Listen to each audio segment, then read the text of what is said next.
Pronto. Hoje nós vamos tratar de um assunto que é muito conhecido dos adventistas do sétimo dia. E também, para muitos, a lei dominical no singular, a lei dominical nacional que será promulgada, é o indicativo de muita coisa. Muitos pensam, não, eu tenho que ir para o campo quando sair o decreto, quando for promulgada a lei dominical, ou então, não, eu tenho que... o meu preparo começa quando vier a lei dominical. Então, com base nesta lei dominical, ou nas leis dominicais, porque já foram promulgadas várias, então, com base nessa lei dominical, muitos do nosso povo têm se estruturado ou traçado planos, tem determinado o que vai e o que não vai fazer em tal tempo, ou então em um tempo totalmente diferente. Enfim, muitas pessoas têm tomado várias decisões com base na lei ou nas leis dominicais. Muito bem. Mas eu quero convidar você a ficar até o final. Porque de tudo isso que nós vamos estudar hoje, de todas essas leis, de muitas coisas que nós vamos rever, e para alguns serão novidade, mas a maioria das coisas que nós vamos ler aqui são bem conhecidas de todos nós, mas fique até o final para você entender onde reside de fato a relevância de nós sabermos tudo isso que que o Senhor Deus deixou revelado para nós e que nós vamos ler juntos. Então, vamos avançar. Então, Satanás, ele desafiou e ainda desafia a autoridade de Deus. Vamos entender qual foi este desafio. Você pode pegar a sua Bíblia, por gentileza, e abrir em Apocalipse. Eu não vou projetar o verso. Abra, por gentileza, em Apocalipse 14:8. Também é um verso muito conhecido, faz parte das 3 mensagens angélicas, né? E que, na verdade, é a segunda mensagem angélica, que diz assim: e seguiu outro anjo, outro mensageiro, dizendo: Babilônia caiu, caiu, aquela grande cidade. Perdão, porque ela fez todas as nações beberem do vinho da ira de sua fornicação. Então, aqui nós temos a segunda mensagem angélica afirmando que vai ter em um dado momento Babilônia cairá, Babilônia agora espiritual, obviamente, e que ela fez algo muito grave. Ela fez todas as nações beberem do vinho da ira da sua fornicação. Então, nós vamos entender o que é este vinho de Babilônia. Então, vamos lá. Deus denuncia a Babilônia porque ela, Babilônia, tem dado a beber a todas as nações do vinho da fúria, da ira, da sua prostituição. Deus fez o mundo em 6 dias e descansou no 7º, santificando este dia e separando-o dos demais, de todos os outros, como sagrado, a sua própria pessoa, para que fosse observado por seu povo durante todas as suas gerações. Quando Babilônia, ela dá de beber do vinho da sua prostituição, de todas as nuances que estão contidas neste vinho de Babilônia, um fator em específico que é crucial também está envolvido neste vinho de Babilônia, que é a adoração de um sábado espúrio, um dia que Deus não santificou, mas o homem o fez, Babilônia o fez. Então, vamos avançar e entender. Este poder, Babilônia, tensionando provar que não somente era igual a Deus, lembra de Satanás, Lúcifer no céu, mas estava acima de Deus, mudou o dia de repouso, colocando o primeiro dia da semana onde deveria estar o sétimo. Às vezes eu paro para pensar como o diabo foi sagaz, como o diabo foi manipulador, realmente, de dar coragem e ousadia a seres humanos pecadores de mudarem o que Deus nunca autorizou para que fosse mudado, não é? Muito bem. Então, Satanás diz o seguinte: eu atravessarei os propósitos de Deus, capacitarei meus seguidores a porem de lado o memorial de Deus, o sábado do sétimo dia. Assim mostrarei ao mundo que o dia abençoado e santificado por Deus foi mudado. Esse dia não perdurará na mente do povo. Era essa a intenção de Satanás. Apagar da mente do povo o dia santo de Deus. Apagarei a lembrança dele. Porei em seu lugar um dia que não leve as credenciais de Deus. Um dia que não seja um sinal entre Deus e o seu povo. Levarei os que aceitarem este dia a porem sobre ele a santidade que Deus pôs sobre o sétimo dia. Então, hoje, o mundo evangélico, que lamentavelmente são filhas de Babilônia, as igrejas evangélicas que adoram o domingo são filhas de Babilônia, porque o domingo é adorado, o dia do sol é adorado por Babilônia.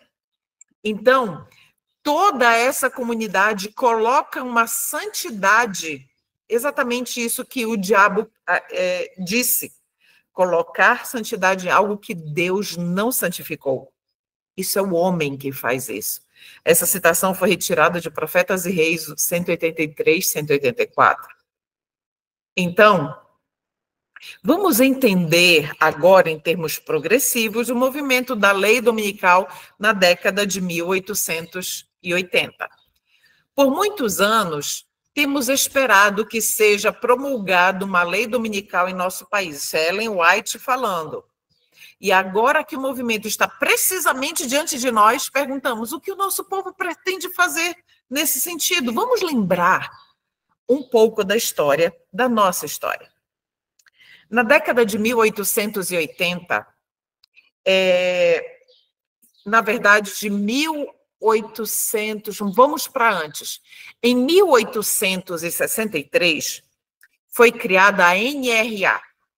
A NRA é a National Reform Association, Associação Nacional de Reforma.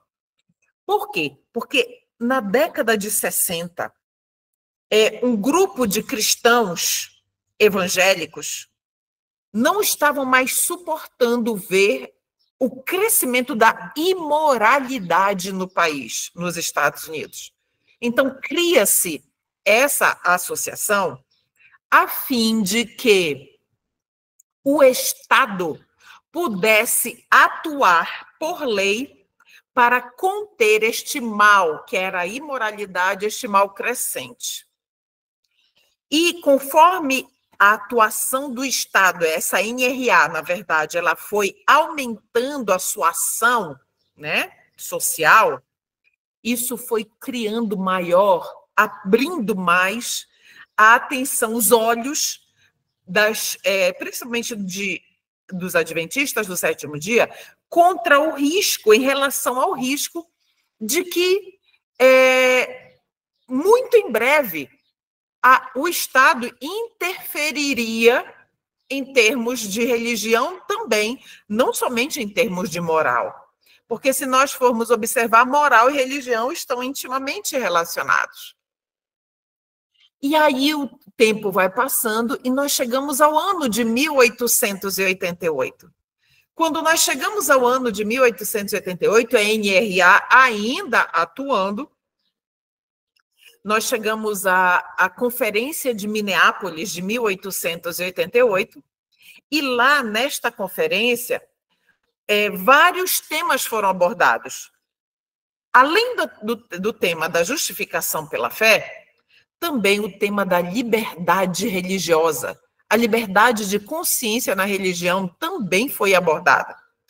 E o principal palestrante nessa linha, nesta temática, era Alonso T. Jones. Então, muitos saíram dali insatisfeitos com a forma, não gostavam da forma que Jones falava, não se identificavam, ficaram melindrados, o tema não agradava, o tema incomodava. E muitas pessoas saíram dali com um relatório muito negativo a respeito de Alonso Jones. E denegrindo também o conteúdo da mensagem de liberdade de consciência na religião, de liberdade religiosa. Quando terminou Minneapolis, em 4 de novembro de 1888, quando a Assembleia da Conferência Geral de Minneapolis terminou num domingo, 4 de novembro, todos voltaram para suas respectivas casas, e a mensagem de liberdade religiosa, Ellen White disse que também era uma mensagem que o nosso povo precisava ouvir. Só que como havia tido um preconceito muito grande com relação ao pregador Alonso Jones, e este relatório começou a ser, na verdade, não relatório, fofoca, né? Relatório é um eufemismo.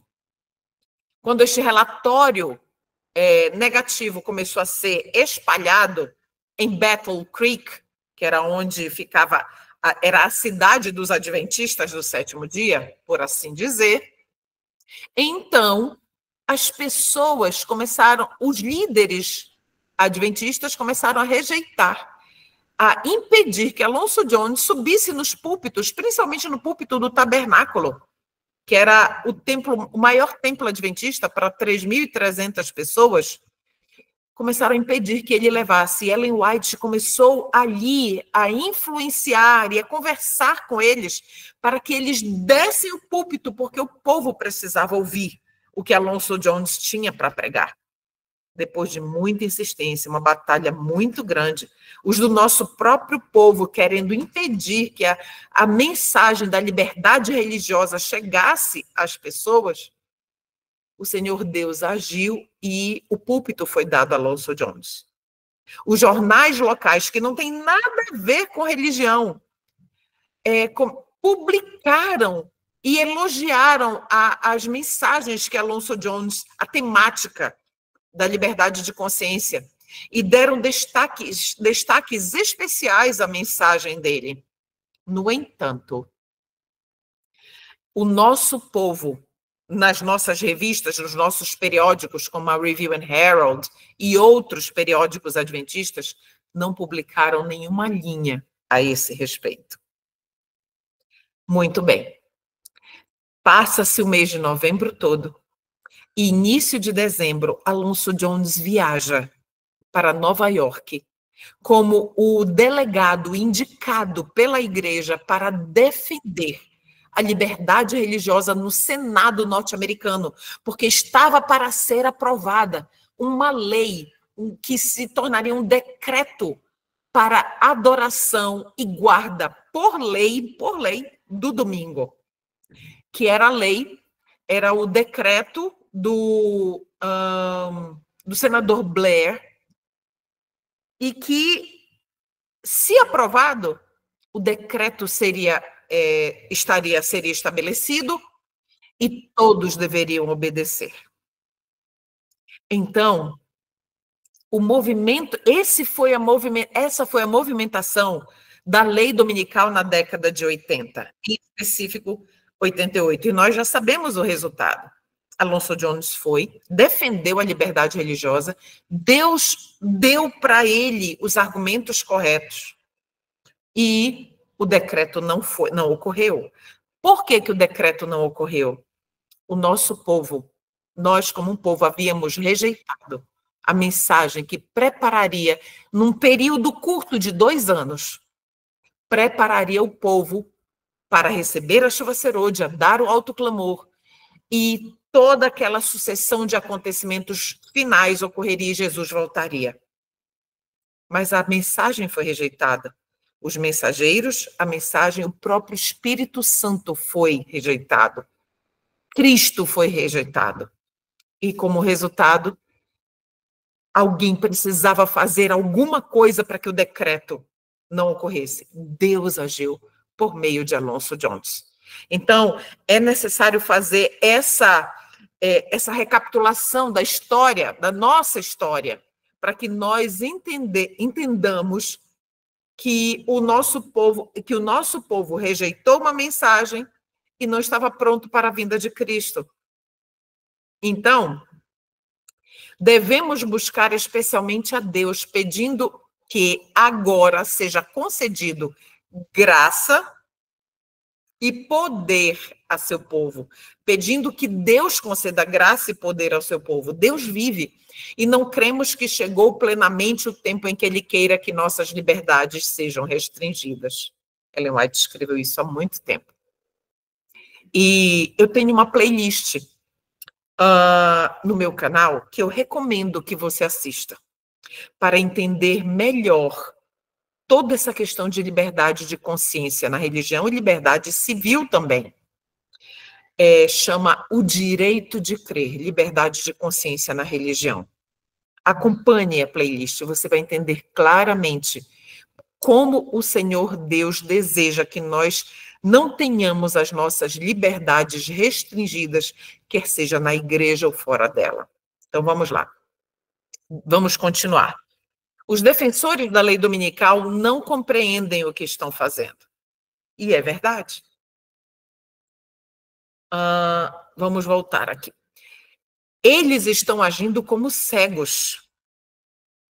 Não veem que se um governo protestante abandona os princípios que deles fizeram uma nação livre e independente, e pela lei, pela legislação, introduz na Constituição princípios que propaguem a falsidade, a ilusão papal, eles estão se lançando nos horrores romanos da Idade Média. Lembram da Idade Média, os 1260 anos da supremacia papal, o que aconteceu? Ali, tudo foi restringido. As pessoas não tinham de liberdade de absolutamente nada. E qual é o resultado? Opressão, perseguição, escravidão, restrição da consciência. Então, eles não conseguem, eu acho isso incrível, que eles não conseguem perceber que a história ela vai se repetir não mais com Roma, mas com as filhas de Roma, elas mesmas, os evangélicos. Então, vamos avançar aqui. Não veem que golpeiam diretamente a liberdade religiosa. Muitos existem que jamais compreenderam as reivindicações do sábado bíblico e o falso fundamento sobre o qual repousa a instituição do domingo. Então, há muitas pessoas que rejeitam o sábado bíblico, simplesmente, nós sabemos disso, porque alguém disse que era assim. Então, não podemos ficar parados sem fazer nada. Mas de que forma? Vamos ser sábios, inteligentes, prudentes. O povo de Deus que guarda os mandamentos não deve permanecer calado neste tempo, como se aceitássemos a situação de bom grado. Como fiéis atalaias, deveis dar o aviso ao ver que vem a espada, para que homens e mulheres, pela ignorância, não sigam um rumo que evitariam se conhecessem a verdade. É por isso que o nome do meu grupo no WhatsApp é Ezequiel 33, de 1 a 9. Porque faz parte do meu e do seu chamado dar à trombeta o sonido certo. Precisamos anunciar a todos quantos Deus nos der a oportunidade de anunciar as verdades conforme elas são em Cristo Jesus. Sem alarde, sem gritaria, sem contenda, sem controvérsia, com sabedoria. Então, Quando se cumprirá, então, a profecia que essa profecia do decreto dominical? Vamos entender. A profecia do capítulo 13 do Apocalipse, e isso você pode reler depois para poder entender, porque nós não vamos ler agora. A profecia do capítulo 13 do Apocalipse declara que o poder representado pela besta de cornos ou chifres, semelhantes aos do cordeiro, fará com que a terra e os que nela habitam adorem o papado ali simbolizado pela besta. Besta semelhante ao leopardo. Esta profecia se cumprirá quando os Estados Unidos impuserem a observância do domingo, que Roma alega ser um reconhecimento especial de sua supremacia. Roma não passa de uma serva do dragão. Está lá em Apocalipse 13. Roma não passa de uma serva de Satanás, do dragão. Então, quando essa lei for decretada, então nós vamos ver o cumprimento de Apocalipse 13, das profecias que estão lá. Então, nós sabemos que para que essa profecia se cumpra, protestantismo e catolicismo agirão de comum acordo, precisam dar as mãos. Dar as mãos pelo abismo que os separa. Por quê? Porque os princípios católicos estão em oposição aos princípios protestantes, mas se unirão naquilo que eles têm de comum. Vamos entender melhor. Não conseguimos ver como a Igreja Romana poderá desembaraçar-se da acusação de idolatria. Então, a Igreja Católica Apostólica Romana é idólatra, adora imagens de escultura, né? Então, não tem como casar isso com os princípios protestantes.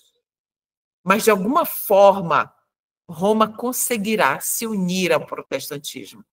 Eu vou abrir um parênteses aqui rapidinho. A Suprema Corte, nos Estados Unidos, ela é maioria católica. Dos 11 juízes, eu acho que somente 2 ou 3 são protestantes.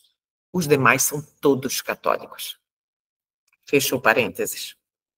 E esta é a religião que os protestantes estão começando a encarar com tanto agrado e que finalmente se unirá com o protestantismo, a religião católica. Esta união não será, porém, efetuada por uma mudança no catolicismo, pois Roma não muda. Nós não podemos esquecer isso. Roma não muda. Roma fará com que outros se unam, que os protestantes se unam a ela, mas ela e os seus princípios jamais mudam. Ela declara possuir infalibilidade. É o protestantismo que mudará. A adoção de ideias liberais da parte do protestantismo o conduzirá ao ponto em que possa apertar a mão do catolicismo. Então, essas ideias liberais vão fazer com que os protestantes flexibilizem princípios que são inegociáveis porque são bíblicos. Entendem? Vamos lá. Então, todas as leis dominicais honram a Roma. Não honram a Deus, mas honram a Roma. A imposição da guarda do domingo pelos protestantes é uma obrigatoriedade do culto ao papado. Então, onde se consumará a cultuação dos protestantes para o papado? Quando eles aceitarem a imposição, aliás, aceitarem não, quando eles forçarem o governo americano a promulgar um decreto impondo o domingo como dia de guarda oficial, dia de guarda e de adoração. No próprio ato de impor um dever religioso por meio do poder secular, formariam as igrejas mesmas uma imagem à besta. Daí a obrigatoriedade da guarda do domingo nos Estados Unidos equivaler a impor adoração à besta e à sua imagem. Entende? Quando isso for efetuado, quando essa lei for promulgada, a lei dominical, então isso é a mesma coisa que impor por lei, obrigando as pessoas a adorar a besta e a sua imagem. Então vamos lá. No movimento Ora em Ação nos Estados Unidos, a fim de conseguir para as instituições e usos da igreja o apoio do Estado, porque é um movimento de unir igreja e Estado. E o último estudo que nós fizemos sobre liberdade de consciência na religião, no direito de crer, nesta série que eu fiz, o último dia é Deus e César. Então, vale muito a pena vocês estudarem e entenderem que, inclusive, é um complemento deste estudo aqui. Então, na verdade, então vamos retomar. No movimento Ora em Ação nos Estados Unidos, a fim de conseguir para as instituições e usos da igreja o apoio do Estado, os protestantes estão a seguir as pegadas dos romanistas. Na verdade, mais que isso, os protestantes estão abrindo a porta para o papado a fim de adquirir na América protestante a supremacia que perdeu no Velho Mundo. Então, na verdade, a ferida não foi totalmente curada ali, quando o Tratado de Latrão foi assinado em 1929, devolvendo a Roma, devolvendo ao Papa, ali, Roma, como sendo um Estado, uma nação independente e tudo mais, e dando ao Papa o status de governante de um país. Não. Ali a ferida começou a ser curada. Foi o princípio. E todos estes anos, o trabalho do papado de Roma é dar os passos para que a ferida seja plenamente curada. E quem vai atuar fortemente nisso? O protestantismo apostatado. O chamado mundo cristão será o palco de grandes ações decisivas.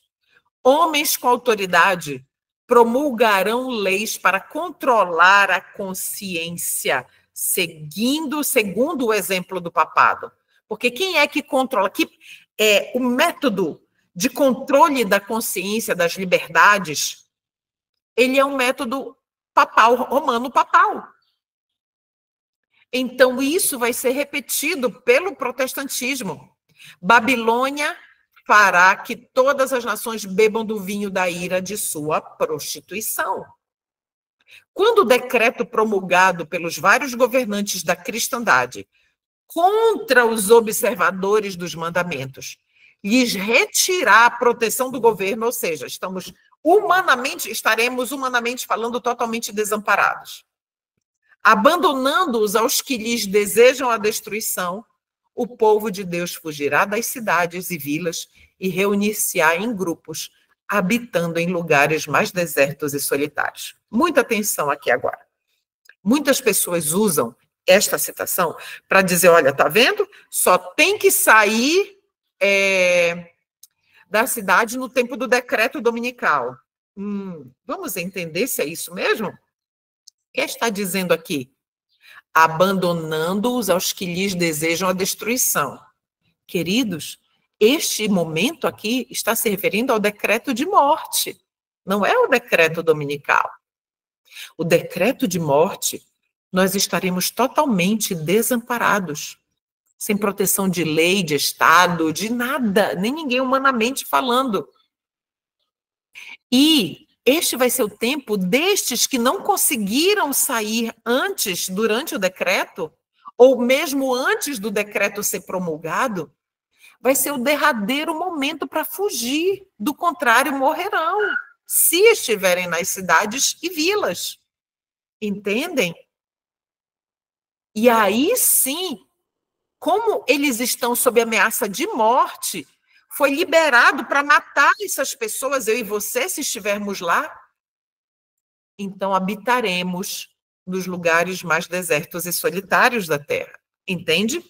Não confundamos. Quando a América, o país da liberdade religiosa, se aliar com o papado, a fim de dominar as consciências e impelir os homens a reverenciar um falso sábado, os povos de todos os demais países do mundo hão de ser conduzidos a imitar-lhes o exemplo. Todos imitam a América. Todos. Então, nós percebemos claramente que será algo mundial. Já sabemos e estamos confirmando. Então, vamos ver, então, há muitos que estão despreocupados e se acham, por assim dizer, adormecidos. A maioria do nosso povo alimenta, e é isso que é o mais triste, de púlpito. Muitos têm ensinado, muitos que ocupam funções de liderança, têm ensinado que é só no decreto que tem que sair das cidades. Eu não sei se fazem isso não posso julgar, mas é muito sério. E se fazem isso de forma premeditada, essas pessoas responderão diante de Deus. Porque essas pessoas que fazem, que porventura o façam de modo premeditado, estão fazendo pelos seus motivos egoístas e também responderão pelas almas que se perderão. Eu acho interessante no livro, interessante não é bem a palavra, mas eu acho, na verdade, triste, trágico, a visão que Deus deu a Ellen White no livro Primeiros Escritos, em que muitos estarão rasgando as vestes de pastores, dizendo, por que você sabia disso? Por que você não me avisou? Não só de pastores, de pregadores famosos, de renome, estrelas do nosso meio, e que não ensinaram a verdade. Nós temos uma responsabilidade tremenda, tremenda. Então, estão adormecidos. Eles dizem, se a profecia predisse a imposição da observância do domingo, a lei certamente será promulgada. E, tendo chegado a essa conclusão, assentam-se em calma expectativa do evento, confortando-se com o pensamento de que Deus protegerá seu povo no tempo de angústia. Isso é estar adormecido. Isso é estar acomodado de que Deus resolverá tudo. Mas olha o que diz essa última parte. Mas o Senhor não nos livrará se não fizermos algum esforço para realizar a obra que Ele nos confiou. Irmãos, Deus nos deu luz suficiente para não confiarmos que ninguém nos eduque, ninguém nos instrua. Seremos cobrados pela luz que nos foi dada e nós, gozando da liberdade que temos, não buscamos saber qual era a vontade de Deus. Queridos, temos muita internet e liberdade para pesquisar. Não vivemos na Coreia do Norte ou na China, que temos o nosso acesso à internet totalmente restringido. Não. Nós precisamos saber qual é a vontade de Deus. E o Senhor não livrará o negligente, que teve a oportunidade, mas que alimentar, o Senhor Deus vai prover. Não vai. Porque a sua parte e a minha parte, se nós as negligenciarmos, o Senhor Deus não fará por nós aquilo que cabia a mim e a você. Então, precisamos combater as leis dominicais pela pena e pela voz. O povo de Deus não deve votar, falando de voto político. O povo de Deus não deve votar para colocar tais homens. Que homens? Homens que defendem uma lei dominical em cargos oficiais. Pode ser católico ou evangélico. Defende as leis dominicais? não devemos votar neles. Pois assim fazendo, ou seja, se nós votarmos neles, nós somos participantes nos pecados que eles cometem enquanto investidos desses cargos. É por isso que a questão do voto, apesar de sermos livres, termos a consciência livre para decidirmos, precisamos realmente orar muito a respeito. Os Estados Unidos aprovarão uma lei dominical. Meus irmãos, eu vou abrir, antes de ler o texto, você lembra desse dia? Era a primeira vez que um papa discursava nos Estados Unidos. Eu me lembro deste ano, foi em 2015 que isso aqui aconteceu.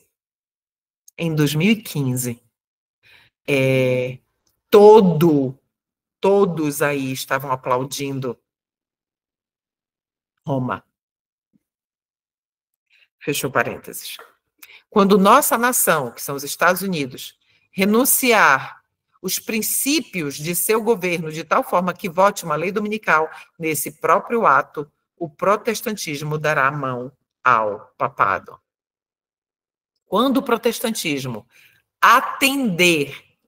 estender os braços através do abismo, a fim de dar uma das mãos ao poder romano e a outra ao espiritismo, quando por influência dessa tríplice aliança, a América do Norte for induzida a repudiar todos os princípios da sua Constituição, isso vai acontecer, já está sendo preparado, que fizeram dela um governo protestante e republicano, e adotar medidas para a propagação dos erros e falsidades do papado, por meio de lei, podemos saber que é chegado o tempo das operações maravilhosas de Satanás e que o fim está próximo.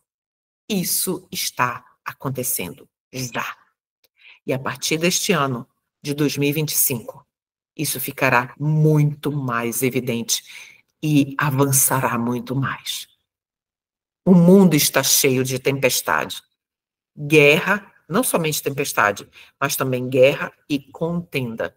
Contudo, ao mando de um chefe, o poder papal, o povo se unirá para opor-se a Deus na pessoa de suas testemunhas. Nós seremos ferozmente perseguidos, porque somos as testemunhas de Deus. Acompanhe até o final. Não deixe de ver o final, porque nós vamos entender o que as testemunhas de Deus devem estar fazendo hoje. Tudo bem?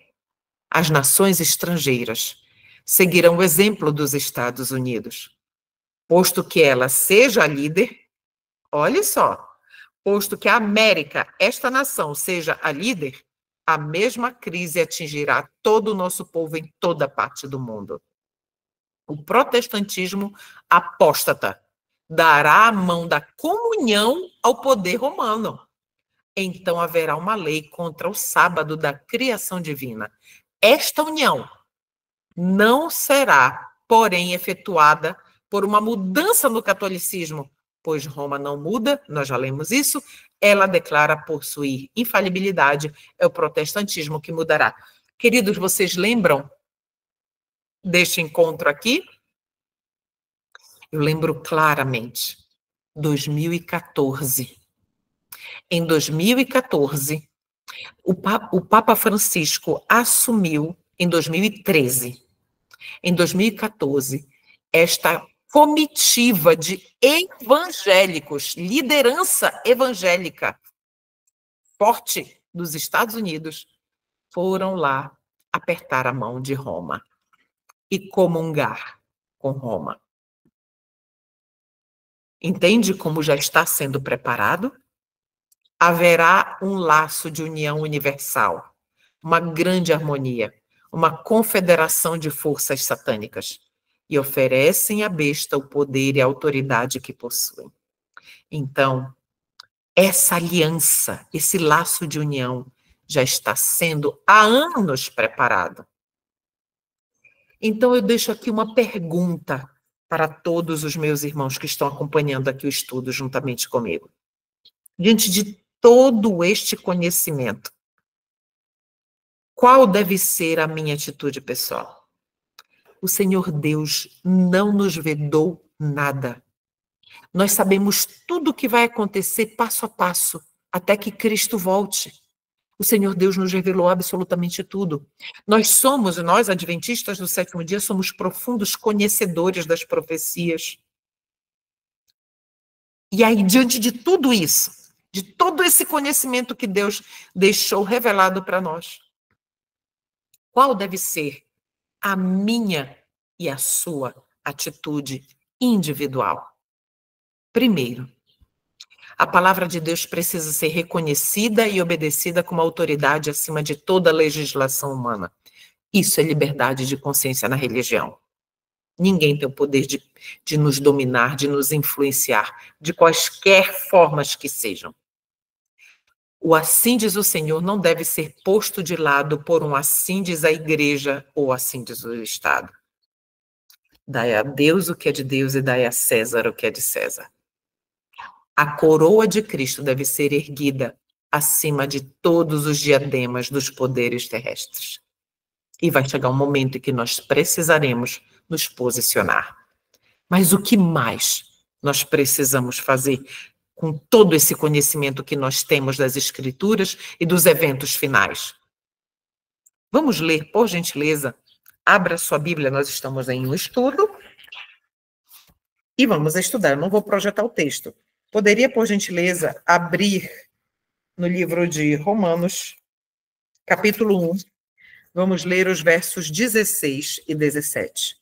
E diz assim: porque eu não me envergonho do evangelho de Cristo, pois é o poder de Deus para a salvação de todo aquele que crê, primeiro do judeu e também do grego. Verso 17. Porque nele, no evangelho de Cristo, a justiça de Deus é revelada. De fé em fé, como está escrito, o justo viverá pela fé. Então, queridos, a religião não liberta do pecado. Quem liberta, aquele que liberta, o que liberta do pecado é o evangelho de Jesus Cristo. E ele não só liberta do pecado, ele transforma o coração. Então, aqui, pela pena do apóstolo Paulo, nós estamos vendo que é isso que nós precisamos viver, desenvolver de forma prática na nossa vida, que é o evangelho como ele é em Cristo Jesus. Todo o evangelho se resume em aprender de Cristo em sua mansidão e humildade. É isso que Deus espera de mim e de você nesses dias que antecedem tudo isso que nós estudamos aqui. Todo o evangelho se resume em aprender de Cristo em sua mansidão e humildade. E o Senhor nos aconselha em João 5,39, examinais as Escrituras, porque nelas pensai que tendes a vida eterna, e são elas que testificam de mim. Nós acabamos de ler aqui, Paulo, no capítulo 1, verso 16, porque eu não me envergonho do Evangelho de Cristo. O Evangelho de Cristo são as Escrituras que nós precisamos examinar. Porque aqui as Escrituras, o Evangelho de Cristo, é o poder de Deus para a salvação de todo aquele que crê. Você crê? Então, o poder para libertá-lo do pecado, salvá-lo das suas próprias fragilidades, concupiscências, está nas Escrituras, no Evangelho de Cristo. Então, antes de os juízos finais de Deus caírem sobre a terra, haverá entre o povo do Senhor tal avivamento do que mesmo que está marcado aí? Avivamento da primitiva piedade, como não fora testemunhado antes, desde os tempos apostólicos. O Espírito e o poder de Deus serão derramados sobre os seus filhos. Mas como isso será possível? Romanos 1,16. Por meio do evangelho de Cristo, que é o poder de Deus para a salvação de todo aquele que crê. A primitiva piedade, ela vai ser gerada em nós pelo Evangelho de Cristo. Somente e o Evangelho de Cristo é as Escrituras Sagradas. Esse texto está no Grande Conflito 464. Então, meus amados irmãos, o que é a justificação pela fé? O que é Romanos 1,17? Porque nele a justiça de Deus, no Evangelho, a justiça de Deus é revelada de fé em fé, como está escrito, o justo viverá pela fé. O que é, então, essa justificação pela fé? Está aqui dizendo, é a obra de Deus, que coloca a glória do homem no pó. A gente morre, eu morto. E faz pelo homem, por mim e por você, o que não está em seu poder fazer por si mesmo. Quando os homens enxergam o seu próprio nada, então eles estão preparados para serem revestidos com a justiça de Cristo. Você não diz amém? Quando os homens, vamos repetir, quando os homens, vamos colocar o nome? Coloque o seu nome. Quando a Cleuma enxerga o seu próprio nada, então a Cleuma estará preparada para ser revestida com a justiça de Cristo. Enquanto houver vaidade, orgulho, egoísmo, ruins suspeitas, inveja, maledicência, enquanto houver essas coisas, todo este conhecimento das profecias, tudo, nada disso vai nos adiantar. Em absoluto, não adiantará nada. Somente quando a Cleuma, coloque o seu nome, a Cleuma enxergar o seu próprio nada e morrer totalmente, é que ela será revestida com a justiça de Cristo. Isso é Ellen White que escreveu. Para isso, nós precisamos aprender o que significa viver a vida de Cristo. Precisamos aprender o que significa viver a vida de Cristo. Gálatas 2:20, na prática, é só assim que conseguiremos. Já estou crucificado com Cristo e vivo não mais eu, mas Cristo vive em mim.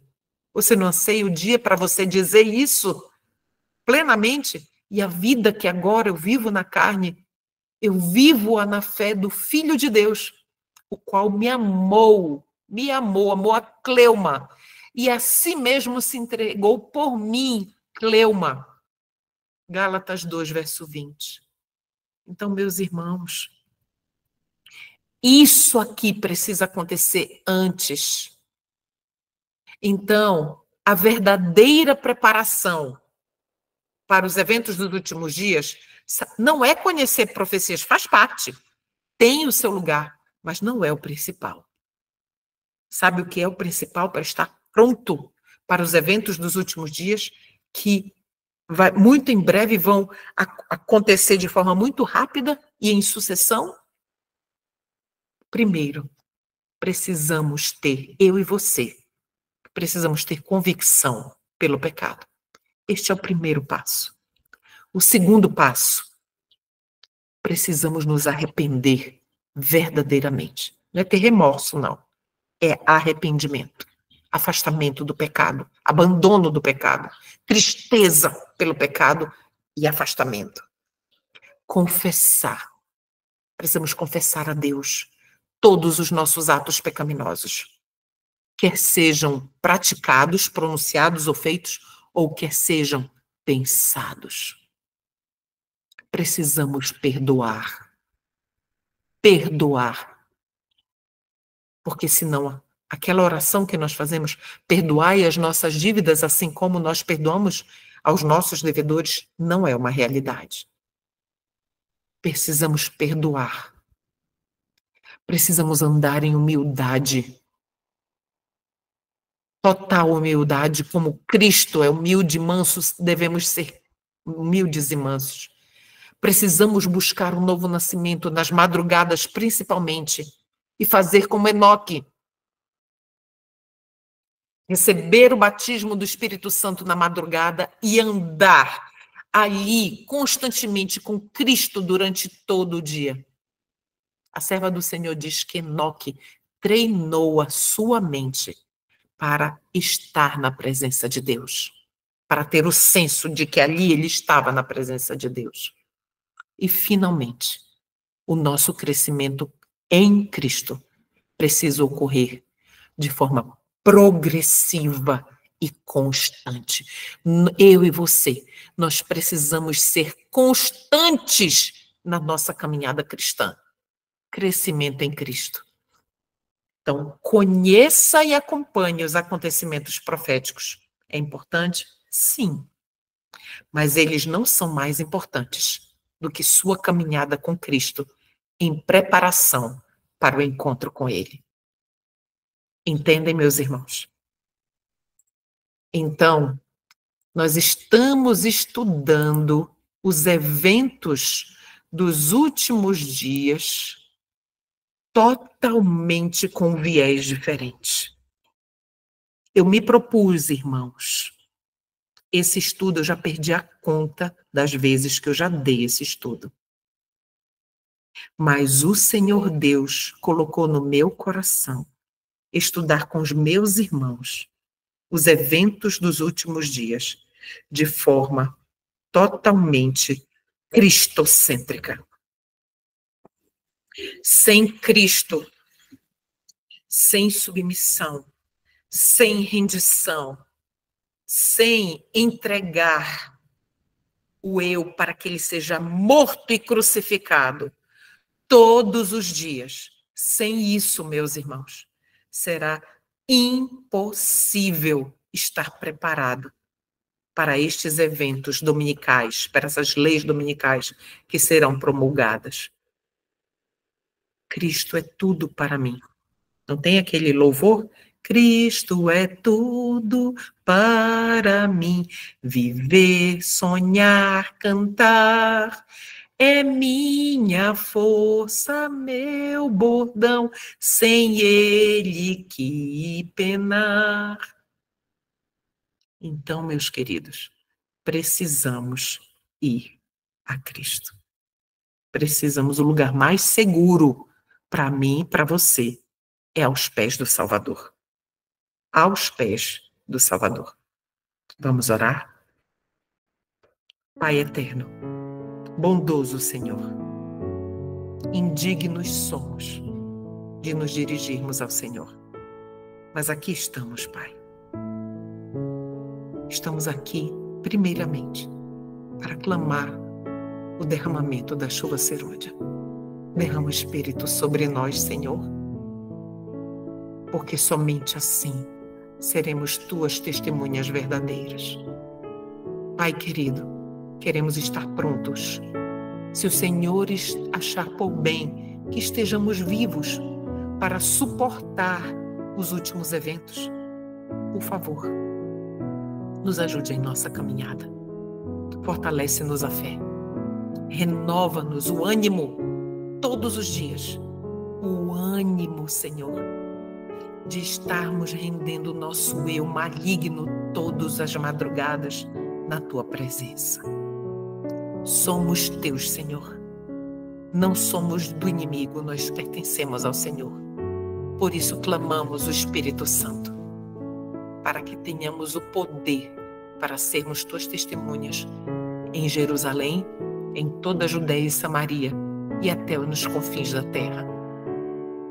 Por favor, perdoa se desonramos o Senhor e nos ajude a sermos fiéis atalaias do Senhor também, em amor, em humildade, em mansidão. Obrigada por ouvir a nossa oração. Em nome de Jesus. Amém.